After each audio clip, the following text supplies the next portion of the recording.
And live, Facebook Live. I can't tell if I'm here. Am I here? Am I live? Am I doing it? I think I am. I think I'm here. I think I'm live. And today is another day, and I'm RKA. Hey guys, doing things a little bit differently this week. Normally I've got my notes, I got my tips, I got my business advice, and today I am going off book. I don't got a script. I don't have any notes. I don't know what I'm doing in this world. It's day 5 of Allison Crow's Share Your Heart, Show Your Work live challenge. Actually, it's not day 5. It's like day 8. And I'm behind. But you know what? Allison told me to just pick up where I left off, and that's what I'm doing. And today's story is all about the why behind my business. And so, yeah, as I said, I'm going off book here. I don't have any fancy business tips for you. Instead, I'm giving you a behind the scenes peek into the why of my business and the how I started my business, why I started my business, what's the deal. It was crazy. And I'm blasting a little bit. I'm blasting that do what you love and the money will follow story, or do what you love and you'll never work a day in your life. Well, that's cool. But unfortunately, you can't eat ice cream and watch Netflix all day and get paid for it. I checked. So, yeah, do what you love and the money will follow. It's kind of a reflection of it's a very privileged worldview.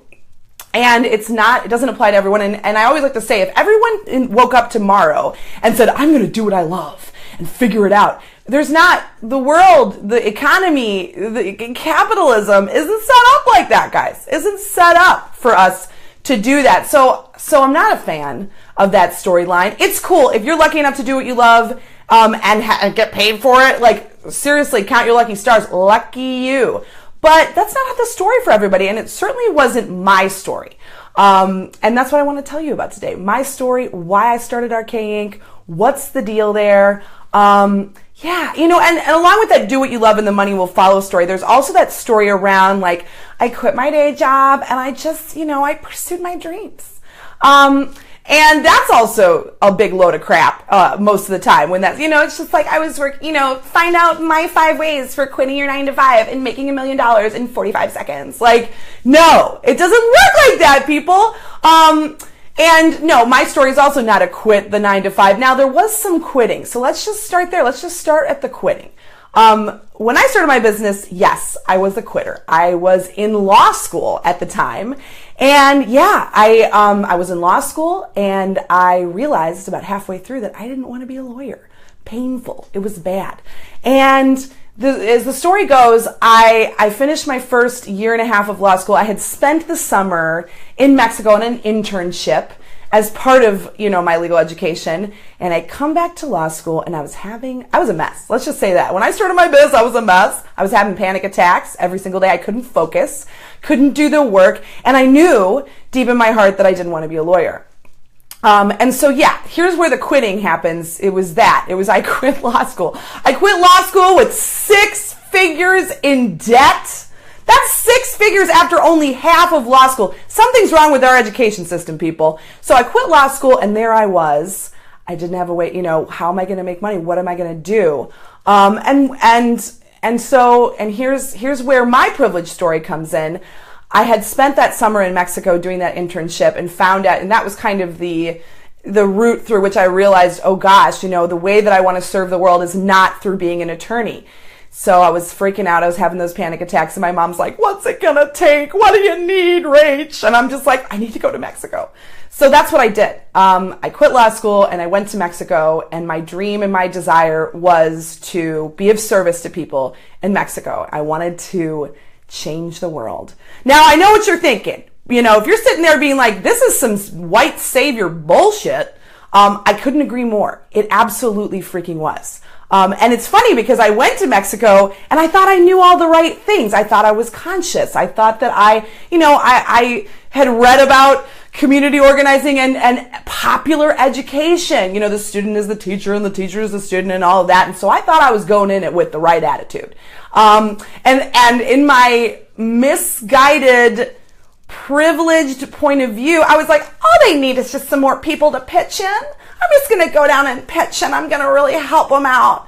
And let me just tell you this, guys. if the world's problems could be solved by well-meaning white women just going in and like lending a hand, well, we wouldn't have problems in this world. So that was a lesson that I learned the hard way, and it was embarrassing and it was uncomfortable, but that's the truth, guys. I went down to Mexico. I wanted to change the world in ridiculous white savior fashion, and at the time I was like, how am I gonna support myself? I didn't want to take a job away from somebody in the local economy, so I was like, okay, I got some skills.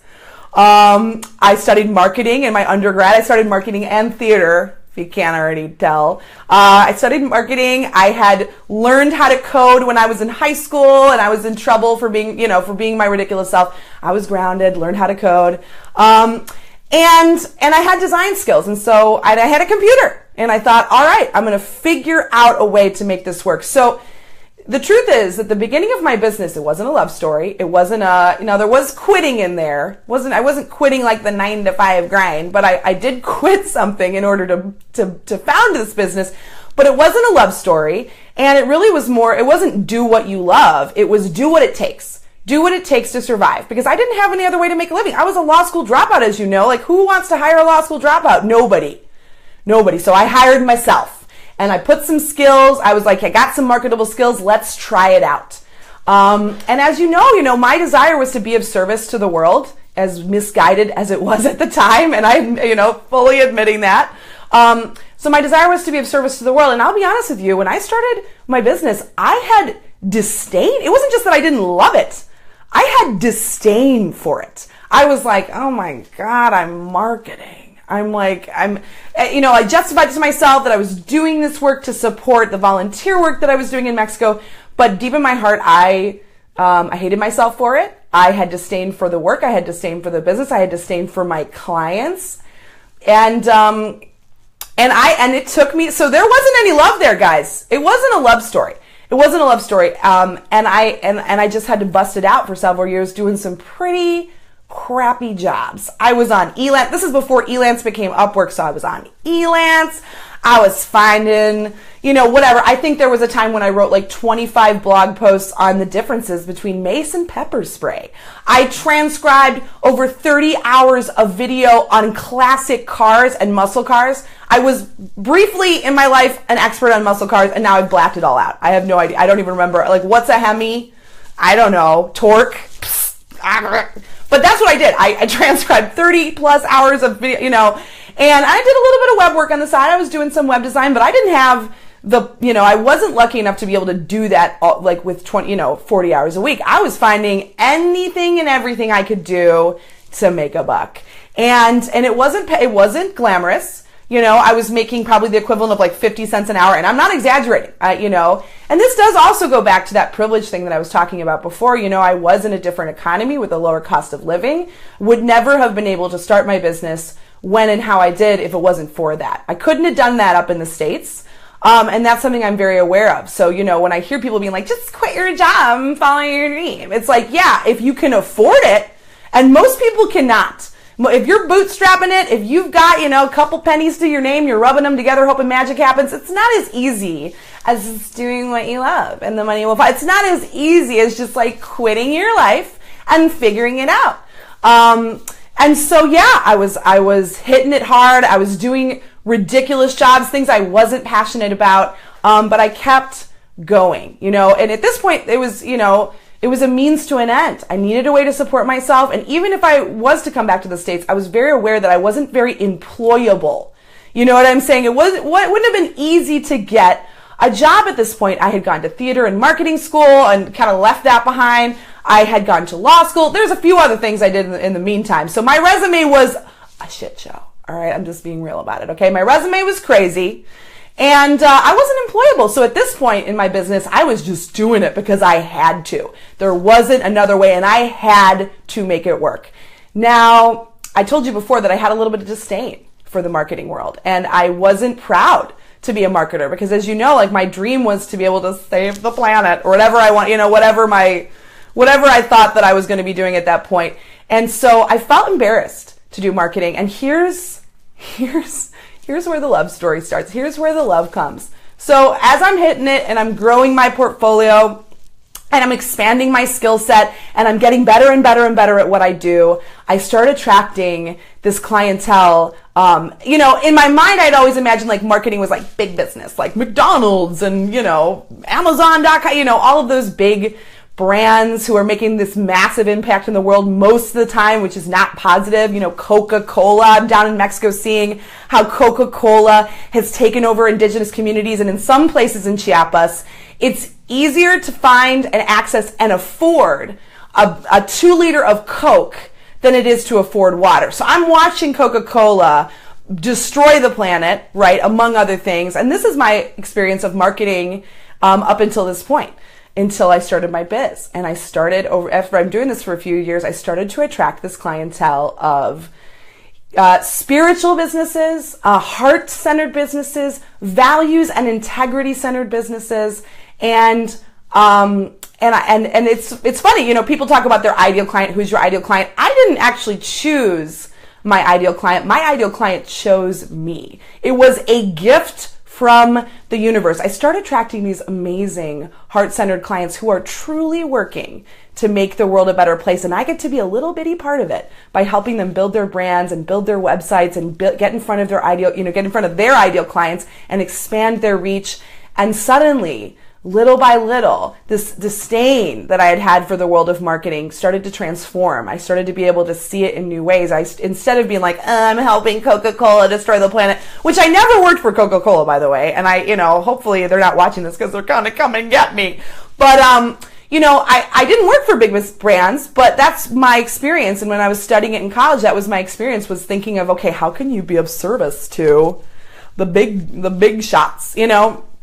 And so I started working with these amazing heart-centered clients who essentially gave me an education in the world that I move in now. And instead of seeing marketing as sleazy, you know, manipulation, which it can be, and it is in many cases, I started to be able to see marketing as a way of helping my clients make a bigger impact and truly change the world. And also, and here's where my why got even bigger. You know, the more I learned about the world of marketing, especially for small businesses, online businesses, which when I was in college, we didn't learn anything about digital marketing. This was like before, it was like Facebook had just come out when I was graduating for college. We all waited for it. Do you remember when they released it like college by college, and when your college got Facebook, it was a big deal. I remember my best friend and I, we were texting each other back in the day when it was just like a little yellow screen. You know, we're texting each other being like, Facebook came out, we can get on Facebook. So Facebook had just come out. I hadn't learned about digital marketing until I became a digital marketer,